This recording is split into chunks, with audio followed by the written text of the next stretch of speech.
पिछले भाग में आपने पढ़ा कि अंकित अनु का रिश्ता लेकर अपने परिवार सहित अनु के घर आता है और अगले दिन सब लोग घूमने का प्लान बनाते हैं। अनु घूमने के दौरान ही अंकित को अपने पास्ट के बारे में बताने का फैसला करती है। अब आगे ध्यान रख लेना, अगर उस लड़के को तेरे कारनामों का पता चला ना तो रोती रहेगी ज़िंदगी भर। मैं तो अवाक होकर उनकी शक्ल देखने लग गई। उन्होंने आगे कहा, जितना कम बोलेगी ना वहाँ उतना ही सही होगा तेरे लिए। मेरे मुंह से निकला, और जब मेरे मेरठ ना जाने के बारे में पूछेंगे तब तो पता चलेगा ना। मम्मी, ऐसा है तूने बहुत चला ली अपने मन की। अब अगर तू अपनी हरकतों से बाज नहीं आई तो फिर देखना। अंकित गाड़ी में बैठा हुआ था। मैंने उसकी तरफ देखा। उसे भी कहाँ समझ आ रहा था कि हो क्या रहा है। वो तो यही सोच रहा था कि माँ बेटी की बातें हो रही हैं। तभी कोमल और निधि, निक्की सब बैठ चुके थे। उन्होंने मुझे आवाज़ दी और मैं मम्मी को देखते हुए पीछे बैठ रही थी। तभी तीनों बोली, मैडम आगे बैठना है तुझे। मैं झेंपती हुई आगे बैठ गई। निधि क्या कह रही थी आंटी जी? शक्ल तो बड़ी डेंजरस बनाई हुई थी उन्होंने। अनु, नहीं कुछ नहीं, ऐसे ही मम्मियों वाले इंस्ट्रक्शन दे रही थी। मैंने अंकित की तरफ देखा तो बड़ा मुस्कुरा रहा था। जैसे ही गाड़ी में ठंडी हवा लगी वैसे ही मन मस्त हो गया। मम्मी की डांट भी भूल गई। उसके साथ गाड़ी में बैठकर बड़ी अच्छी फीलिंग्स आ रही थी। ऊपर से निधि और कोमल ने टांग खींचने का कार्यभार संभाला हुआ था। गाड़ी में डिसाइड हो चुका था कहाँ जाना है। हम कुसुम सरोवर पहुँचे तो वहाँ का नज़ारा देखकर होश उड़ गए। मौसम इतना सुहाना था, लग रहा था जैसे गर फिरदौस बर रोए जमी अस्त, हमी अस्तो हमी अस्तो हमी अस्त। अर्थात धरती पर अगर कहीं स्वर्ग है तो यही है, यही है, यही है। भले ही ये पंक्तियाँ कश्मीर के लिए कही गई हों, लेकिन ये दृश्य भी स्वर्ग से कम नहीं था। वृंदावन तो मम्मी पापा के साथ हम गए थे, लेकिन कुसुम सरोवर में पहली बार आई थी। अब बात डेट की थी। यह शब्द सोचते ही मेरे दिल में धुक धुकी सी होने लगी, जिसका असर मेरे चेहरे पर शर्म के रूप में दिखने लगा। फिर एकदम मुझे याद आया कि मैं तो आज इसे सब बताने वाली हूँ। फिर आज की डेट ये हमेशा याद रखेगा। तभी मम्मी की बात याद आ गई। कोमल, यार चलो, अब आगे भी चलो, या बस यहीं खड़े होकर सोचते रहोगे? ऐसा करते हैं, हम तीनों उस तरफ जा रहे हैं, तुम दोनों इस तरफ जाओ, ठीक है ना? हम तीनों 1 घंटे में आ जाएंगे। तब तक तुम दोनों इधर उधर घूम लो, हम तुमसे अलग ही रहेंगे। मेरा मन तो नहीं था उनसे अलग होने का, लेकिन मुझे आज टाइम, प्राइवेसी और गट्स सबकी ज़रूरत थी, तो बस मैंने भी गर्दन हिला दी। ऐसा कहकर तीनों चल दी। रह गए हम दोनों। अंकित ने कहा, चलो अनु। मैं भी चल दी। हम नीचे उतरने लगे। नीचे खूबसूरत कुंड था। हवा चलने से हल्की ठंड भी लगने लगी थी। नीचे कुंड में कुछ लोग स्नान कर रहे थे।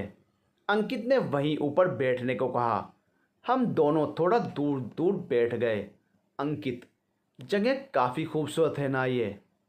अनु, हाँ, मैं पहले कभी नहीं आई हूँ यहाँ। वृंदावन तो हम लोग कई बार जा चुके हैं। गोवर्धन हिल भी गई हूँ, राधा कुंड भी, लेकिन इस तरफ कभी आना नहीं हुआ। सुना तो बहुत है इस जगह के बारे में। ये जगह राधा कृष्ण जी के प्रेम के लिए प्रसिद्ध है। आने का मन तो कई बार हुआ, लेकिन ये जगह वास्तव में बहुत ही खूबसूरत है। यहाँ तो मैं बार बार आना चाहूँगी। अंकित, वाओ, तुम इतना सारा बोल भी लेती हो। मैंने तो पहली बार सुना है। अनु, आप किसी को बोलने ही नहीं देते तो कैसे बोलूँगी? अंकित दोनों हाथ बांधकर बैठ गया। ठीक है, आज सिर्फ तुम बोलना, मैं सिर्फ सुनूंगा, और हमें कोई डिस्टर्ब करने वाला भी नहीं है। अनु, हाँ, मुझे कुछ बताना था, इसलिए तो आई हूँ यहाँ। अंकित, ओ, इसलिए आई हो? मैं तो इस गलत फहमी में था कि कोई मुझसे मिलने आया है। मैं कुछ बोलती इससे पहले ही बारिश की तेज़ बूंदें आनी शुरू हो गई। हम दोनों एक छतरी के नीचे खड़े हो गए। वहाँ तक पहुँचते हुए भी थोड़ा सा भीग गए थे। अंकित ने छतरी के नीचे तक भागते समय मेरे कंधे पर हाथ रखा हुआ था। जब हम दोनों थोड़ी देर खड़े रहने के बाद रिलैक्स हुए, तब मेरा ध्यान उसके हाथ पर गया। मैंने पहले उसके हाथ को फिर उसको देखा। उसने एकदम से हाथ हटा लिया। अंकित, सॉरी, वो मुझे ध्यान नहीं रहा।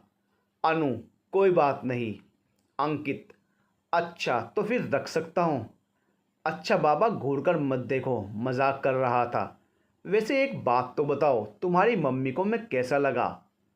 अनु, उन्हें छोड़ो, पहले आप मुझे बताओ। आप सीए के स्टूडेंट, फिर एक सिंपल बीए पास लड़की में आपने क्या देख लिया? अंकित, अरे मैडम, शादी के लिए तो लड़की ही चाहिए होती है ना। बिल्डिंग थोड़ी बनवानी है जो इंजीनियर चाहिए होगी। अनु, यार किसी बात का तो सीधा जवाब दे दिया करो। अंकित, यार ओहो, चलो यारी दोस्ती तक तो पहुँचे हम, वरना तुम्हारा मौन देखकर तो लग रहा था पता नहीं तुम्हें मैं पसंद भी हूँ या नहीं। अनु, ऐसा नहीं है, आप हमारे घर में सबको पसंद हो। अंकित, और तुम्हें? अनु, मुझे आपको कुछ बताना है। इसे सुनने के बाद अगर आपको लगे कि मैं आपके लायक नहीं हूँ तो आप बेशक शादी से मना कर देना। पर मैं आगे की बात। तेज़ बारिश के शोर में दबकर रह गई। बारिश इतनी तेज़ हो चुकी थी कि पैरों में से झरने बहने लगा था। ऊपर से एकदम धुआंधार बारिश हो रही थी। मैं वहाँ खड़े खड़े ठंड से कांपने लगी थी। अंकित, तुम्हें तो ठंड लग रही है, चलो नीचे मंदिर में चलते हैं। अंकित मुझे संभाल कर नीचे ले गया। उसने मुझे मजबूती से पकड़ रखा था कि कहीं नीचे उतरते समय पैर न फिसल जाए। हम मंदिर में पहुंच गए। मंदिर वैसे तो चारों तरफ से खुला हुआ था, पर ऊपर से पानी नहीं आ रहा था। हम दोनों एक कोने में बैठ गए। अंकित ने मेरे दोनों हाथों को पकड़ रखा था। मैंने उसकी आंखों में देखा और हम दोनों की ही पलकें झपकना बंद हो गई। ना जाने क्यों मैं उसमें खो गई। लग रहा था जैसे इस दुनिया में होकर भी यहाँ नहीं हूँ। लगा जैसे कोई मुझ में से मुझे बाहर खींच रहा है। फिल्मों में जो दिल के चोरी होने के डायलॉग होते हैं, वो स्थिति यथार्थ में ऐसे ही होती होगी। और जो गाने होते हैं वो इसीलिए बनाए जाते होंगे। बैकग्राउंड में म्यूज़िक चालू हो गया।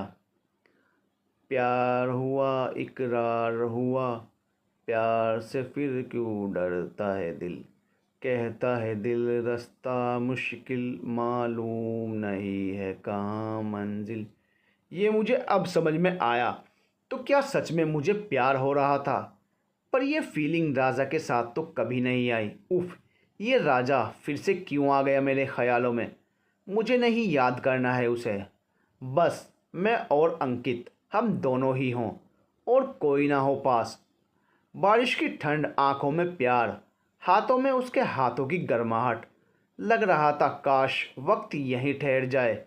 कितना प्यारा समा था। फिर जब मुझे होश आया तो शर्माकर मैंने आंखें बंद कर ली। हाथ छुड़ाने की असफल कोशिश की, पर मन से चाहती थी कि यह हाथ हमेशा इन्हीं हाथों में रहे। अब बारिश रुक गई थी। हम भी वहाँ से उठकर राधा कृष्ण जी के सामने आ गए। हाथ जोड़कर प्रार्थना कर हम दोनों बाहर आ गए।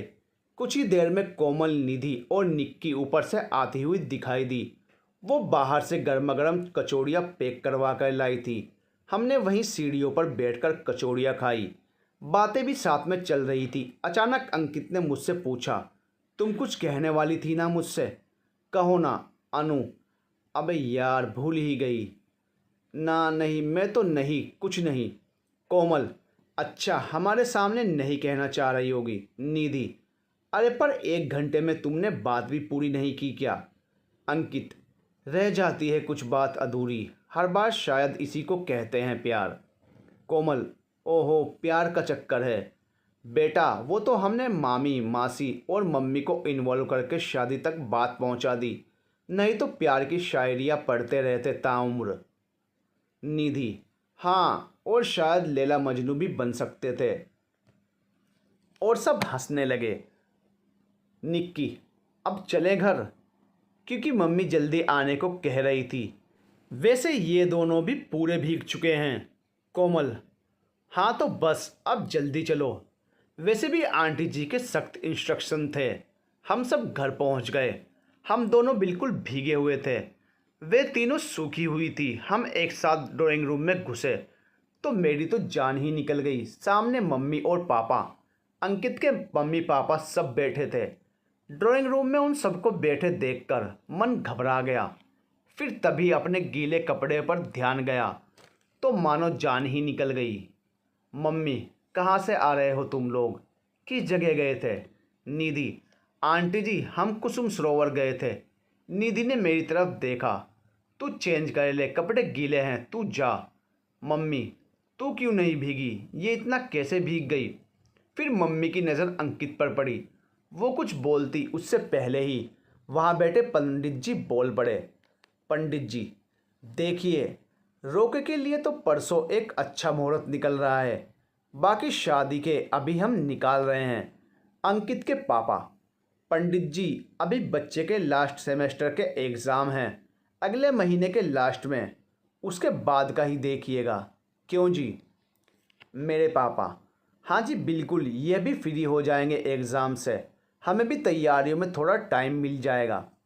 दादाजी, भाई वाह, बस मुहूर्त जितना जल्दी निकल सके उतना अच्छा है। अनु मन में, अरे बाप रे, ये लोग तो आज शाम जाने वाले थे, अब पंडित जी ने परसों का मुहूर्त निकाल दिया। ये तो पूरी प्लानिंग हो चुकी है फंसाने की।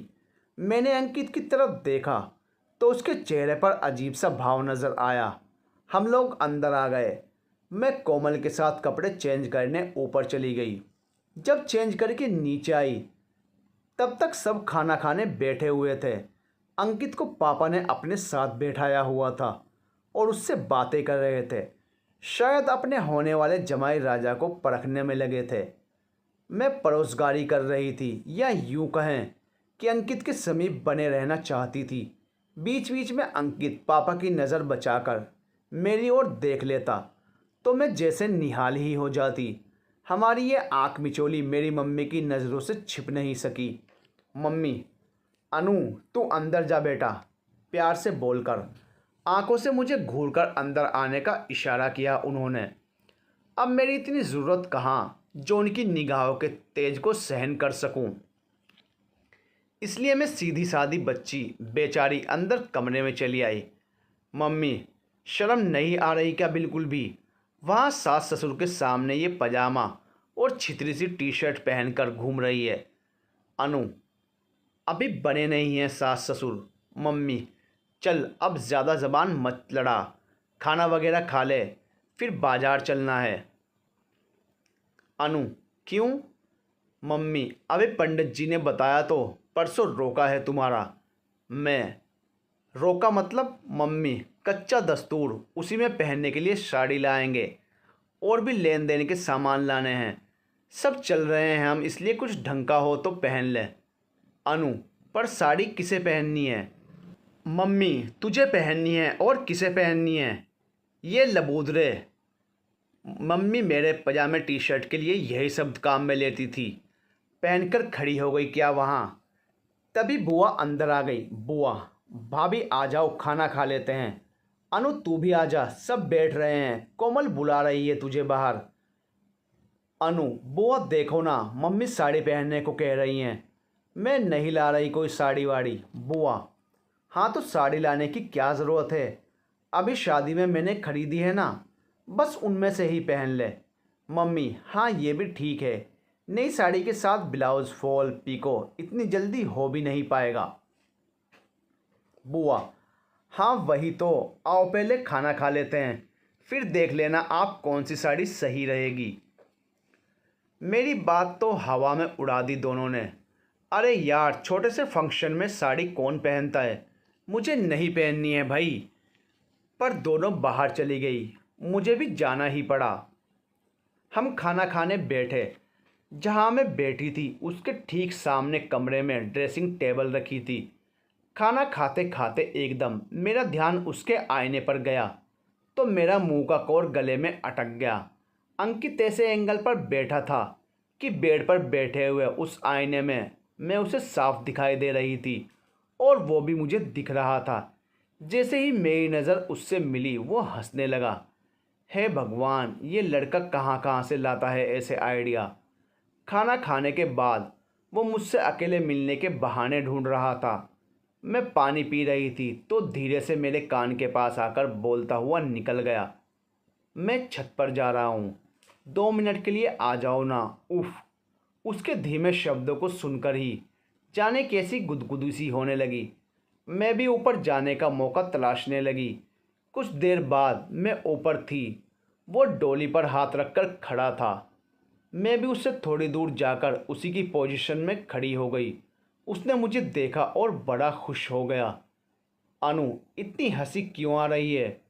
वो बस खुशी हो रही है ये सोचकर कि कल तक जो इतना दूर भाग रही थी, आज वो एक बार बुलाने पर ही चली आई।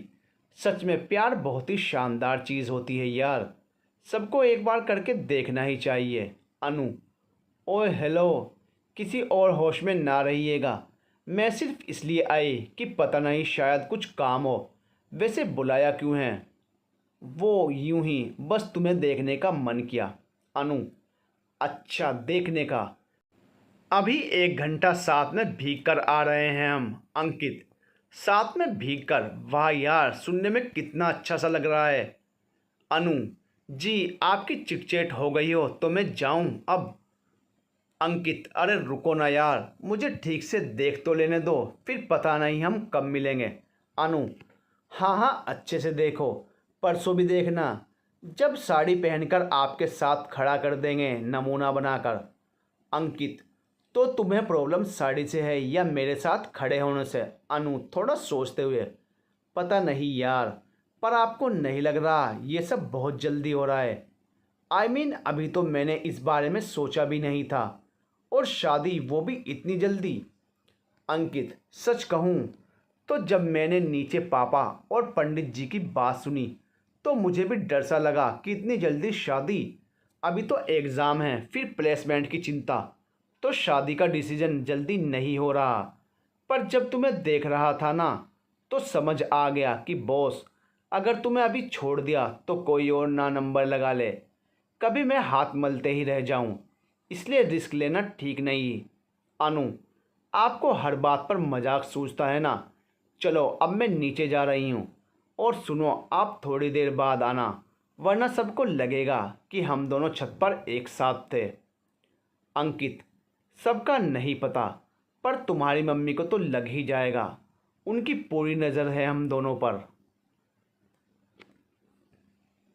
मुझे हंसी आ गई। मैं उसे वहीं छोड़कर नीचे आ गई। नीचे आकर देखा तो मेरी जैसे जान ही निकल गई। नीचे माहौल में थोड़ी गर्मी महसूस हुई। पापा मम्मी के चेहरे पर तनाव की रेखाएं साफ दिख रही थी। दोनों बहुत टेंशन में थे। शायद अब मेरी बैंड बजने वाली थी, क्योंकि दादाजी का फैसला था कि शादी मेरठ के घर से ही हो। ये बात ऊपर से उतरते अंकित ने भी सुन ली। ये सुनकर मम्मी भी परेशान हो गई। साथ ही साथ वहाँ ये बात सुन रहे सब लोग चिंतित हो गए, सिर्फ एक शख्स को छोड़कर, जो दादाजी की इस डिमांड को सुनकर फूला नहीं समा रहा था। आखिर दादाजी का गुस्सा हो जाना कोई साधारण बात नहीं थी। मेरठ में हमारा पुश्तैनी घर है, लेकिन किसी ने सोचा ही नहीं था कि ऐसा कुछ भी हो सकता है। पर परिस्थितियाँ ही कुछ ऐसी बन गई थी। फिर सब एक दूसरे से सलाह मशविरा करने लगे कि कैसे दादाजी को मनाया जाए, क्योंकि मम्मी पापा का भी इरादा मेरठ जाने का बिल्कुल नहीं था। वहाँ मैंने जो उनकी बदनामी करवाई थी, उसके बाद से यहाँ मथुरा में आकर मेरठ कभी नहीं जाने का फैसला किया था पापा ने। पापा की बात तो वो सुन ही नहीं रहे थे, इसलिए ये तय हुआ कि सब मिलकर दादाजी को मनाएंगे। लेकिन अंकित के घर वालों को पापा ने यह कहकर टाल दिया कि मथुरा में ज़्यादा अच्छे से हो जाएगा सब, इसीलिए यहीं से ब्याह देंगे अनु को। जब सबने मिलकर दादाजी से आग्रह किया तो दादाजी पहले तो चुप रहे, फिर बोले, एक बात बताओ, तुम सबने खुद ही सब तय कर लिया, एक बार भी हमसे नहीं पूछा? ऐसी रीत हमने तो कहीं नहीं देखी कि कहीं से भी लड़की विदा कर दो। दादाजी सारी बातें जानते थे, लेकिन दादाजी तो दादाजी होते हैं। अपने घर अपने शहर को छोड़कर अपनी पोती को दूसरे शहर से विदा करना उन्हें दुखी कर रहा था। मम्मी, हाँ बाबूजी, गलती तो हो गई हमसे, पर बाबूजी आपके बिना थोड़ी कुछ कर सकते हैं।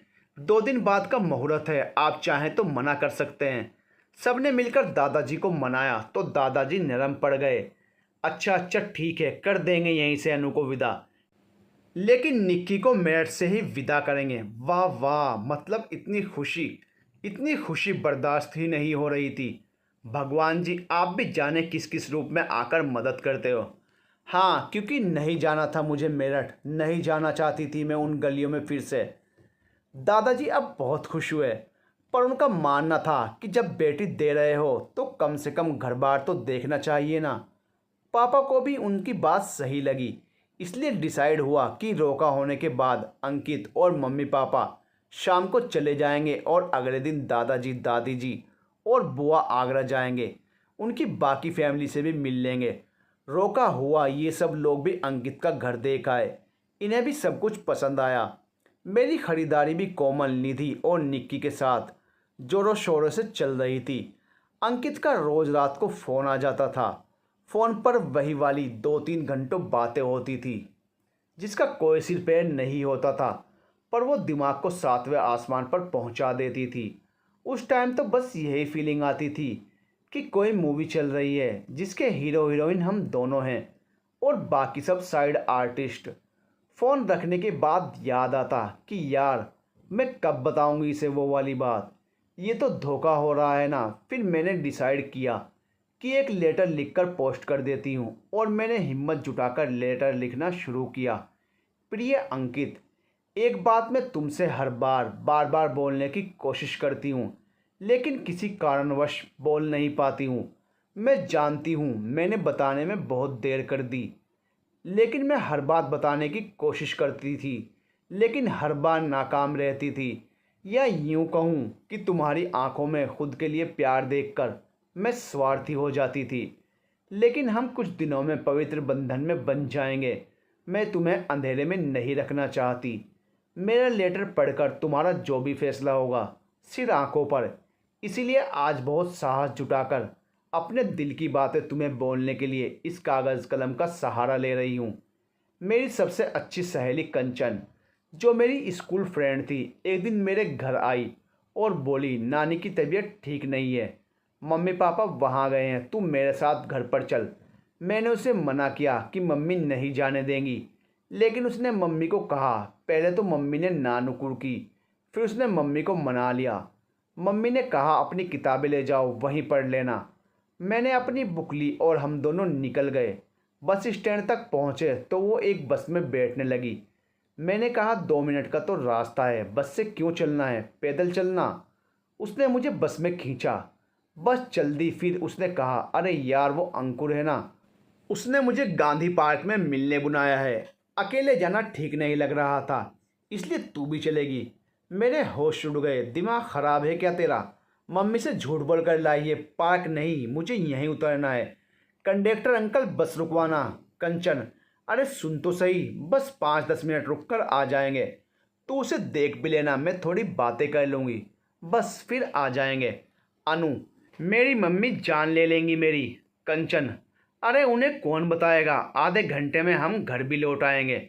मैं फिर भी डर रही थी। हम बस से उतरकर गांधी पार्क में गए। वहाँ जाकर एक बेंच पर बैठ गए। मैंने उससे कहा तूने अच्छा नहीं किया यार, मुझे धोखे से यहाँ लाई है। कहने लगी कोई नहीं यार, दोस्ती में सब जायज़ है। थोड़ी देर में ही 2 लड़के हमारे पास आ गए। कंचन ने उनसे मिलवाया। एक तो अंकुर था और दूसरा उसका दोस्त राजा। मैं घबराहट के मारे कांप रही थी। पहले अंकुर और कंचन इधर उधर की बातें करते रहे। मैं और राजा चुप थे। फिर सामने ही एक रेस्टोरेंट था, वहाँ जाकर बैठे। थोड़ी देर बाद अंकुर और कंचन ने उठते हुए कहा हम ज़रा अब सामने टहल रहे हैं, आप लोग बातें करो। कहकर वो दोनों चल दिए। हम दोनों बैठे रह गए। राजा ने मुझसे बात करनी चाहिए, पर मेरा रुख देखकर चुप रह गया। करीब 20 मिनट बाद वो दोनों लौटे। दोनों खुश लग रहे थे। अंकुर ने कोल्ड ड्रिंक और पैटीज ऑर्डर की। खाते हुए हम सब बात कर रहे थे। हमें वहाँ बैठे हुए आधे घंटे से ऊपर हो गया था। मेरा और कंचन का चेहरा रोड की तरफ था। कंचन का ध्यान बातों में था और मेरा रोड की तरफ। तभी सामने एक बस आकर रुकी, जिसमें से 2-3 सवारियां उतर रही थी। मेरा ध्यान गया। मैंने हंसते हुए कहा कंचन, देखो सामने से जो आंटी आ रही हैं वो तेरी मम्मी जैसी लग रही है ना। कंचन, अरे बाप रे अनु, ये तो मेरी मम्मी ही हैं। दूर से कंचन की मम्मी को देखते ही हम चारों हड़बड़ाकर खड़े हो गए। मैं और कंचन हड़बड़ी में रेस्टोरेंट के अंदर की तरफ भागे। रेस्टोरेंट का ओनर शायद समझ गया था परिस्थिति को। उसने हमें उसके काउंटर के नीचे छिपने की जगह दिखाई। हम वहीं बैठ गए। अंकुर और राजा का क्या हुआ हमें नहीं पता, पर शायद कंचन की मम्मी ने हमें अंदर जाते हुए देख लिया था। वो अंदर आने लगी तो रेस्टोरेंट ओनर ने उन्हें मना कर दिया कि अंदर अलाउड नहीं है, आप बाहर चेयर्स पर बैठिए। आंटी, पर मेरी बेटी अंदर गई है, 2 लड़कियां हैं अंदर आते हुए मैंने। ओनर, नहीं मैडम, अंदर कोई नहीं है। आंटी, अरे भैया मैंने देखा है उन्हें, आप मुझे चेक कर लेने दो। ओनर, नहीं नहीं, हम किसी को अलाउ नहीं करते हैं, आप कहीं और जाकर देखिए, यहाँ कोई नहीं है। फिर शायद आंटी इधर उधर ढूंढने लगी होंगी। थोड़ी देर बाद उस ओनर ने बोला कि मेरे माल की सप्लाई वाली वैन आई है, आप इसमें बैठकर निकलो, ये थोड़ी दूर जाकर उतार देगा। हम छिपते छिपाते निकले और वैन में बैठ गए। उसने हमें उस जगह से थोड़ा दूर ले जाकर उतार दिया। वहाँ से थोड़ी देर में हमें बस मिल गई। बस में बैठते ही मेरी रुलाई फूट पड़ी। कंचन के भी हाथ कांप रहे थे, फिर भी वो मुझे संतावना देते हुए बोली, देख मेरे साथ चाहे जो होगा, पर मैं मेरी मम्मी को तेरे घर तक बात नहीं पहुंचाने दूंगी, तू चिंता मत कर। पर मुझे तो उस पर इतना गुस्सा आ रहा था कि अगर उस समय मेरे पास बंदूक होती तो शायद उस पर चला चुकी होती। खैर राम राम करके हम अपने घर पहुंचे। मम्मी ने देखते ही बोला, कौन छोड़ने आया? आ गए उसकी मम्मी पापा नानी के यहाँ से। मैं तो भूल ही चुकी थी जाते टाइम क्या कहकर निकले थे हम। बस किसी तरह अपने आप को काम में बिजी रखा। मम्मी ज़रा सा मेरा नाम पुकारती और मेरा दिल ज़ोर से धड़कने लगता कि बस इन्हें पता चल गया। पापा घर पर नहीं थे, वो मथुरा काम से गए हुए थे, इसलिए उनका डर नहीं था। दादा दादी भी अपने अपने कामों में व्यस्त थे, क्योंकि त्यौहार के दिन थे। वो दिन निकल गया, कंचन के घर से कोई नहीं आया, तो मुझे थोड़ी शांति मिली, पर अभी पूरी तरह बेफिक्र नहीं थी मैं। फिर 2 दिन और निकल गए, कुछ नहीं हुआ। अब मैं समझ गई थी कि उसने उसके मम्मी पापा को समझा लिया था, इसीलिए मैं बच गई। तीसरे दिन पापा मथुरा से आ गए थे। उनके दोस्तों के साथ बाहर गली में बातें करने चले गए थे। मैं और निक्की टीवी देख रहे थे। मम्मी रसोई में थी, तभी पापा अंदर आए और कड़क आवाज़ में मुझे घूरते हुए बोले, गांधी पार्क क्या करने गई थी तू? पापा के मुंह से गांधी पार्क का नाम सुनते ही मेरे हाथ पैर सुन पड़ गए। बड़ी मुश्किल से आवाज़ निकली, गांधी पार्क में मैं कब गई?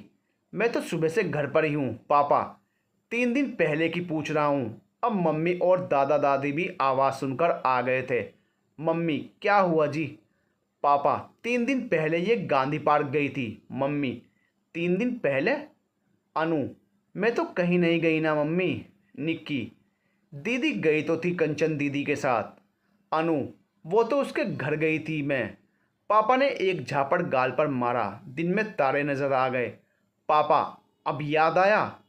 दादा दादी ने पापा को कहा, क्यों मारता है, लड़की है वो।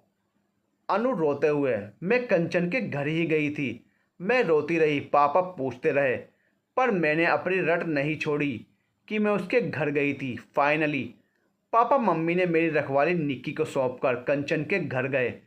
आधे घंटे बाद जब वो लौटे तो दोनों गुस्से में ही थे। इसका एहसास तब हुआ जब पापा ने कोने में रखा बंदर भगाने वाला डंडा उठाया और तब तक मारा जब तक मुझे होश था।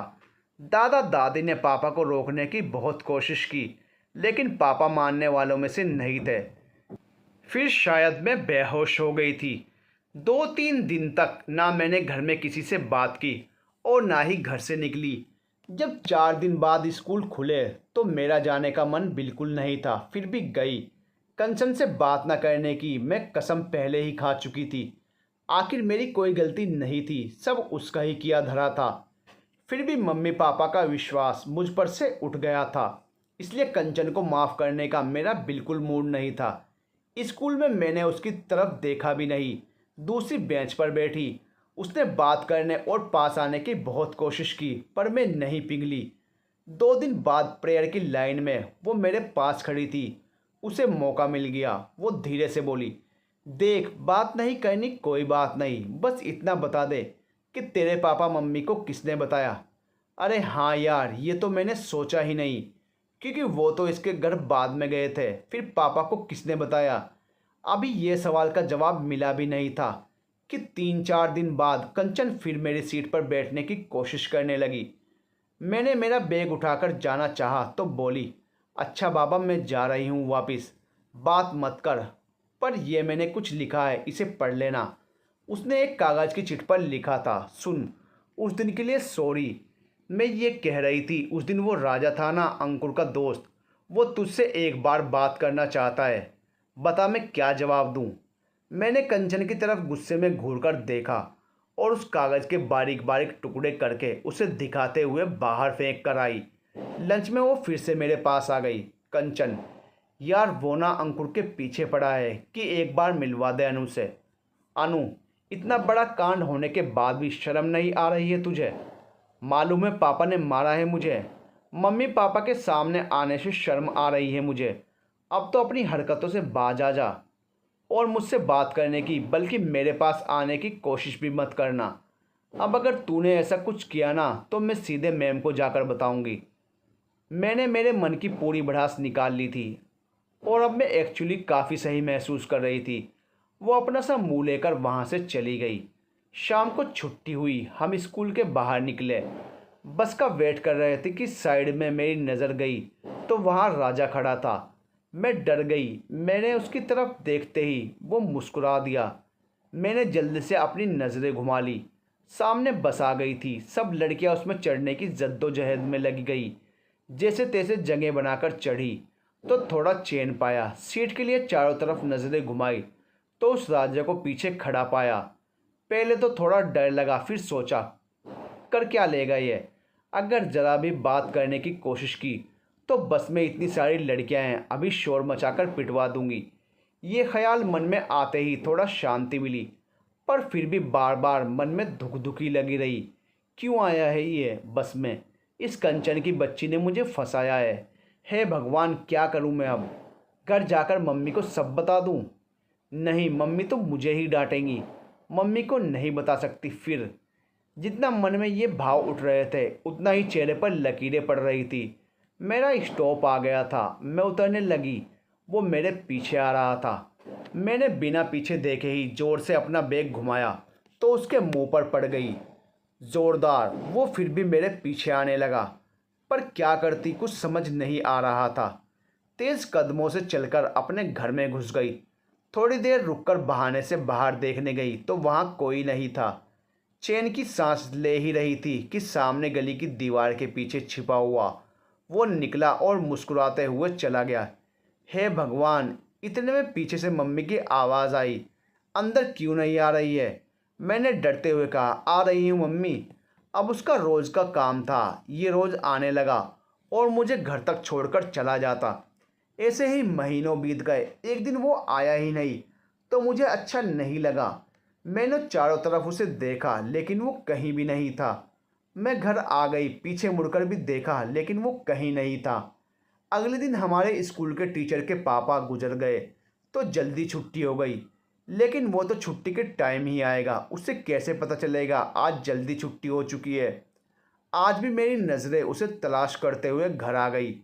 तेज़ ठंड थी। मैंने रज़ाई में ही बैठे बैठे खाना खाया। बार बार घड़ी पर नज़र जा रही थी क्योंकि लग रहा था कि छुट्टी का टाइम होगा तब वो आएगा ही। जैसे तैसे करके वो 3 घंटे कटे। अब जैसे ही बाहर जाने को हुई कि मम्मी ने टोक दिया, इतनी तेज़ ठंड में कहाँ जा रही है? वापस बैठना पड़ा, पर थोड़ी देर में नज़र बचाकर निकल ही गई। गेट पर जैसे ही गई, मकान में रहने वाले अंकल ने टोक दिया, बेटा इतनी ठंड में बाहर क्या कर रही है? अब उन्हें क्या बताती। कुछ पल बाद सामने वाली आंटी का गेट खुला। अरे अनु, इतनी ठंड में बाहर? अरे यार, तुम लोग भी तो बाहर आए हो ना, मैं ही दिख रही हूँ बस। पर सब मन में ही बोला। सामने से मुस्कुराकर कहा, हाँ आंटी, पापा आने वाले हैं ना, उनका वेट कर रही थी, कुछ मंगाना है उनसे। फिर गुस्से में बाहर देखने लगी कि शायद अब आ गया हो। तभी मेरी मम्मी बाहर आ गई। वो कुछ कहती उससे पहले ही उन आंटी ने बोलना शुरू कर दिया, आज तो बड़ी ठंड है अनु की मम्मी। तभी बाहर उन महाशय की एंट्री हुई। गली के कॉर्नर पर नजर आ गए। अरे बाप रे, अंदर मम्मी, राजा बाहर। पर फिर उसने मुझे देखा और आगे बढ़ गया। मैं भी मम्मी के टोकने से पहले अंदर आ गई। मन ही मन इतना हंसने को जी चाह रहा था कि बस जैसे कोई किला जीत लिया हो। लेकिन ये सब करते हुए मेरी पड़ोसन सखियों ने मुझे देख लिया था। बस फिर क्या था, उन्हें टांग खींचने का मौका मिल चुका था। हम सब छत पर मिलते और वो सब मुझे उससे प्यार करने की उकसाती। सच में हर एक फ्रेंड कमीना होता है।